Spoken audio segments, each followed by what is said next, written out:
वालेकुम रहमतुल्लाहि व बरकातुहू। जनाब अज असें आए पे माशाअल्लाह जी देहात चू जानवर लाने वास्ते ते सब तो बिग बकरा है माशाअल्लाह जी। बड़े दोस्त फरमाइश करते हैं कि फौजी भाई अच्छी क्वालिटी का और हैवी वेट माशाअल्लाह बकरा लिया दियो। अज जनाब कम अज़ कम मेरा वेट जो 150 kg तक वेट है पिया और माशाअल्लाह खूबसूरत हाइट कद है। तकरीबन 44 इंच की हाइट है।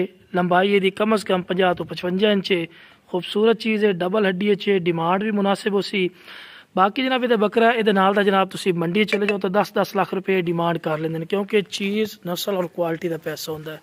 चौड़ी छाती माशाअल्लाह चेक कर सकते हैं, मोटी गंढ है माशाअल्लाह। और डिमांड की उसी जनाब जिस भाई ने चाहिए जनाब 6 लाख रुपये डिमांड कर रहे हैं जनाब, लेकिन काल ते प्यार मुहब्बत हो जैसी मुख्तसर वीडियो पे ही। बाकी जनाब जिस भाई ने चाहिए हो जनाब रबता नंबर है 0302 42 92 118।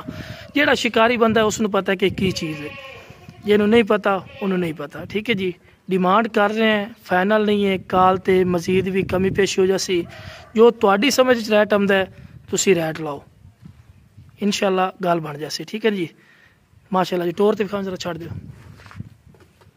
माशाअल्लाह जी। चेक करो, ऐसा समझ लो वच्छा है माशाअल्लाह, वच्छा चेक कर सकते हैं माशाअल्लाह। मुंह पूरा है पिया, बिल्कुल लवा है पिया, क्योंकि इतनी हाइट का जना कम अज़ कम है 2.5 तो 3 साल उम्र है पी दी।